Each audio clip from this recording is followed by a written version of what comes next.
Like this music from the 2000s, this MacBook captures the same essence. This 17-inch MacBook from 2008 is a gem of industrial design, and unlike modern Apple products, it doesn't sacrifice connectivity and repairability. It emerged from an era where Steve Jobs and Jonathan Ive, Apple's lead designer, from 1997 to 2019, created products like the iMac, the PowerMac, and the iPod. First released in April 2006 with its original design rooted in the PowerBook G4 from 2003, this 17-inch Intel MacBook symbolized a future that never fully arrived. Priced at $2,800, this MacBook is a mobile workhorse for audio, video, and graphics design. In its maxed out configuration, the 17-inch screen delivers Full HD resolution. Modest by today's standards, but with no Retina displays back then, the TFT's pixel density still leaves an impression. Even today, it's a joy to work on this screen. It also packed good graphics power.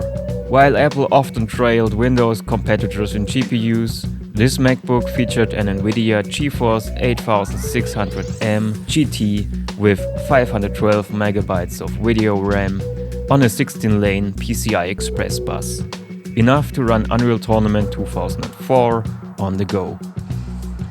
It's worth mentioning that the NVIDIA GPUs used in these MacBooks were notorious for failing, and Apple offered a free repair for affected machines. The GPU also supports dual-link DVI. If that doesn't ring a bell, you could drive a 30-inch cinema display at WQXGA resolution. Regarding processing power, this machine was also among the early Intel models, coming soon after Apple's 2006 transition from IBM's PowerPC to the x86 architecture. Connectivity. On the left side, there's a MagSafe connector for power, 2 USB ports, line in, and a headphone jack. The line in supports sample rates of up to 96 kHz at 24 bits per sample, not bad for onboard audio. The MagSafe connector is worth mentioning as it was one of those inconspicuous inventions that saved countless power connectors and MacBooks from death by a table drop.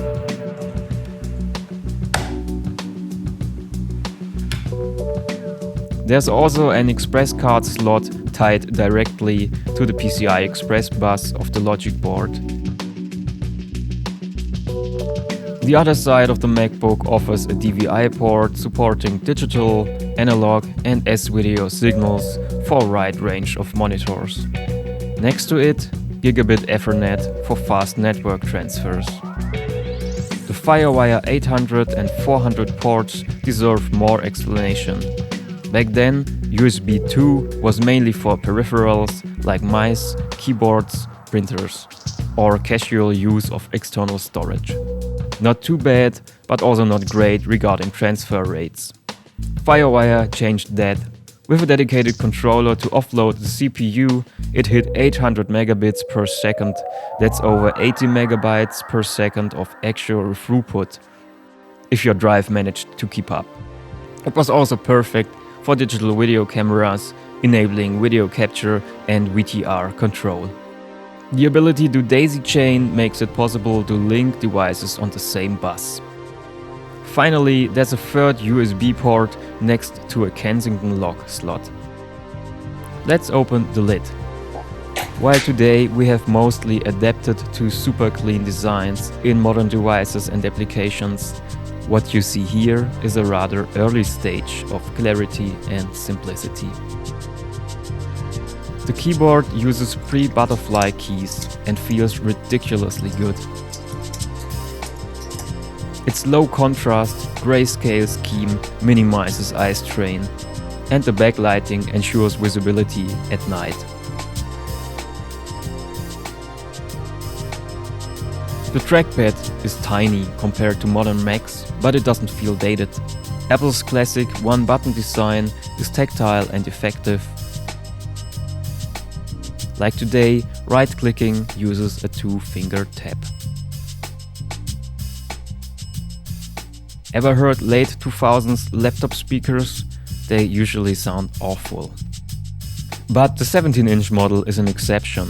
Large grills house multiple speakers, backed by a tiny resonance chamber on each side. The Whoomp can't compete with modern MacBooks, but is decent enough for casual music and doesn't hurt your ears.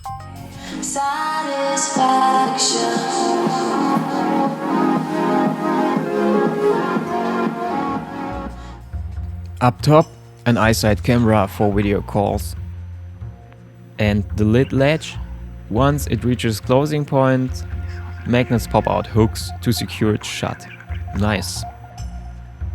Enough hardware eye candy. Let's boot it up.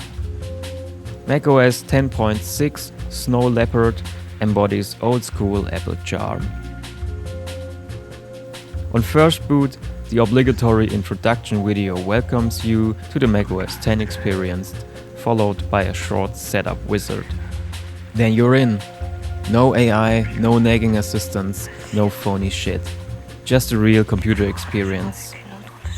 Windows users will likely miss icons on the desktop, but that's just the way it is. Also, the dock looks elegant in its unique three-dimensional look. Aside from Final Cut, every application you see here is stock. Let's explore. The icons have personality. They tell a story, even if the unfixed frames feel chaotic. Dock magnifications let you appreciate them. It's just nice to look at them. Call me old-fashioned, but I prefer these to any modern liquid glass phony shit experience. Dashboard is a relic from the time where companies were all about widgets. This idea is still evident in modern systems. Widgets are small apps, calendar, calculator, flight tracker, you name it. The plus button shows all available widgets and can be used to customize your dashboard. Adding a widget triggers a ripple effect. Over the years, hardware-accelerated visuals in macOS became more and more important. Apple called this Quartz Extreme, referring to the Quartz graphics layer of the operating system. What seems to be obnoxious today, fancy effects with hardware acceleration, was a novelty back then. Address Book and Calendar are two standard programs every Mac user knows. Not much to show here, except for neatly organized user interfaces with elements, icons and buttons that are actually meaningful. Speaking of meaningful things, macOS Snow Leopard came with iTunes 8. No algorithm about what to hear next, just your music the way you wanna have it. iTunes user interface is self-explaining and offers just basic functionality to organize music, playlists, a genre browser, and metadata editing. And it has the intriguing visualizer, which only unfolds its magic with frame rate capping or on a slow Mac. System preferences. Don't bail yet. Consistency first. Items stay put across releases, so muscle memory rules. Minor rearrangements happen, but you know where to go. The user interface stays uncluttered, just settings for stuff you'll most likely use on an everyday basis. Windows people often told me, macOS does not offer enough options to customize my shit. But in reality, this is why macOS is so good at doing what it's meant to do. Execute just a handful of highly optimized applications, keep distractions at a minimum, get the job done, get your job done. The same goes for the Finder. This sidebar uses icons, colors and spacing effectively, unlike modern versions of macOS. Someone invested real design effort here. Simplicity takes time. I see modern operating systems regressing more and more, The whole experience feels bloated and mentally draining. Linux distributions are probably an exception, while Windows and macOS became painful to use. Time goes and leaves us with relics of a past long gone, like this MacBook, and its very capable operating system. What are your experiences with technology from back in the days? Let me know in the comments, and as always, thanks so much for watching. This is Chris for Last Century Vibes. Live from Studio One!